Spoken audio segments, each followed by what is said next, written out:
Grupo 1 presenta conflictos entre patricios y plebeyos en la República de Roma.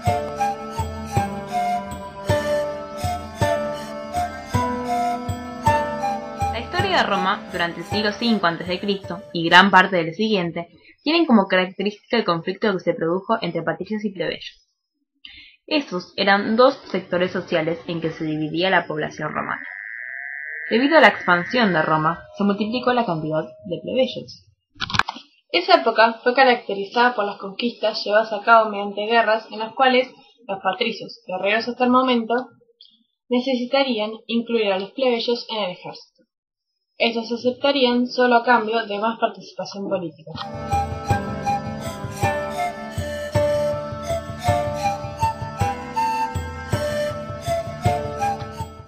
La población romana se componía de ciudadanos libres y esclavos, como la de Grecia.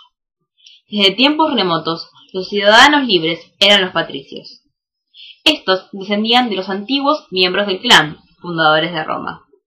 La palabra patricio viene de pater, es decir, padre. También, ellos eran grandes terratenientes y poseían la mayor parte de la tierra y del ganado. Estaba prohibido casarse entre sí, o sea, entre un patricio y un plebeyo. Los patricios monopolizaban las bancas del Senado y los cargos de la magistratura, excluyendo a los plebeyos de dichas instituciones. Los plebeyos eran pequeños campesinos, artesanos y comerciantes, siendo los ciudadanos comunes y formando la mayor parte de la población romana. Los plebeyos sufrían varias injusticias, como el tener que pagar impuestos más caros y la prohibición de la participación política. A lo único que podían asistir eran las asambleas.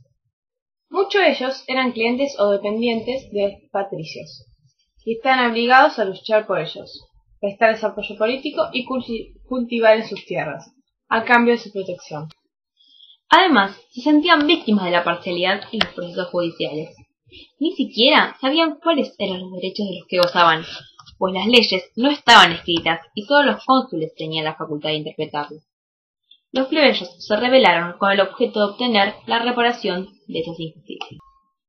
Los plebeyos lograron su primera victoria hasta el año 470 a.C., cuando obligaron a los patricios a aceptar la elección de determinado número de tribunos con poder para proteger a los ciudadanos mediante el veto de las decisiones ilegales de los magistrados.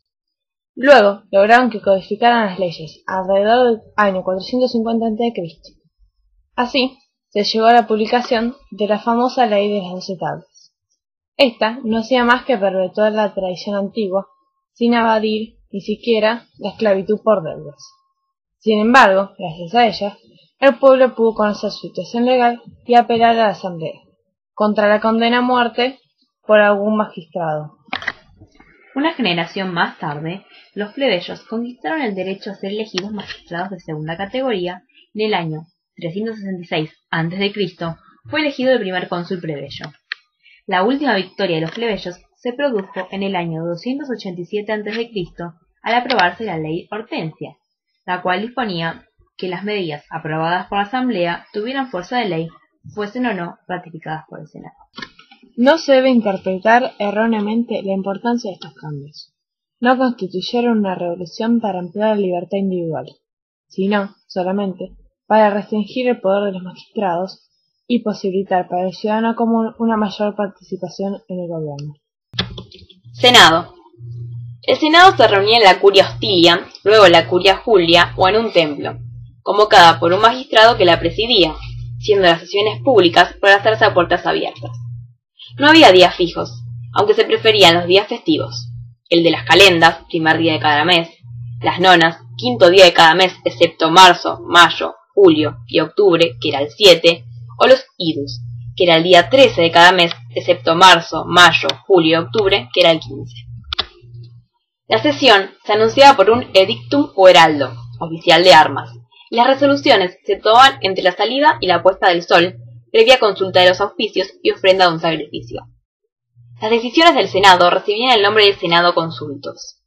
Sus funciones judiciales los facultaban para castigar a los magistrados, pudiendo separarlos de sus cargos. Entendían en las causas en que fueran acusados los ciudadanos por conjura contra el Estado o envenenamiento. Podían otorgar a los cónsules en caso de peligro amplios poderes, a través del Senado Consultum Ultimum, que es algo parecido a lo que en la actualidad se denomina decreto de necesidad y urgencia, para nombrar un dictador por un lapso que no podía sobrepasar los 6 meses. Tenían también a su cargo las relaciones exteriores. Magistratura. Se llama magistratura romana a la dignidad, cargo y conjunto de atribuciones con las cuales, en la antigua Roma, se investiga a un ciudadano para que desempeñara determinadas funciones relacionadas con la administración y dirección política de la ciudad. En la República Romana, el lugar del rey fue ocupado por 2 magistrados a los que se llamó primero pretores y luego cónsules. Según la tradición romana, la aristocracia, para evitar los abusos en que habían incurrido los antiguos reyes, estableció una serie de medidas limitadas al poder de los nuevos oficiales. Así, se dispuso que cada uno tuviera veto sobre las decisiones del otro, que gobernaran solo por un año, que las penas o castigos que impusieran pudieran ser apeladas ante las asambleas del pueblo y que, una vez terminado su mandato, fueran responsables por los actos contrarios a la ley que hubiesen podido cometer en su cargo. Con el tiempo, las funciones de los cónsules se disgregaron en una serie de nuevas magistraturas: la cuestura, la censura, la pretura urbana, la edilidad y la pretura peregrina. Todas ellas compartían las características de ser colegiadas, temporales y responsables. Dichas magistraturas constituían el gobierno regular de la ciudad y por ello eran llamadas ordinarias. Frente a ellas, atendiendo a la necesidad de contar con una conducción unitaria y firme para los periodos de crisis, se creó la dictadura en torno al año 500 a.C., la cual fue incorporada a la Constitución republicana con el carácter de magistratura extraordinaria. Otras magistraturas de igual carácter, pero de existencia restringida en determinados periodos de la República, fueron el decemvirato y el triunvirato. Asambleas. La antigua República Romana tenía los poderes gubernamentales separados en 4 asambleas: el comicio por curias, el comicio por centurias, el comicio por tribus y el concilium plebis, comicio de la plebe. A diferencia de las cámaras modernas, estos cuerpos representativos combinaban las funciones jurídicas, legislativas y electorales, como lo hacían también los magistrados. Aunque no existía una separación clara de poderes, el intricado equilibrio constitucional y la división de los poderes en la República fue notablemente elaborado. Ellos poseían el poder para hacer leyes retroactivamente, haciendo un acto dado ilegal. Cónsul. Magistrado de más alto rango de la República Romana.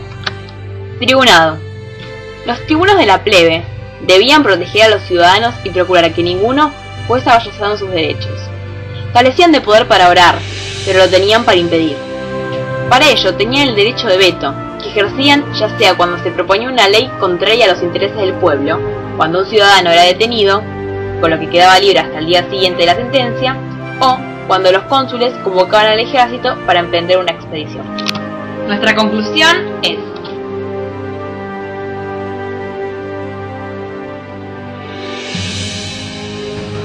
podemos concluir que los patricios fueron de gran importancia para el desarrollo social y político de Roma, como Estado, ya que fueron los fundadores de dicha ciudad e impulsaron a este pueblo a lograr grandes cambios en beneficio propio.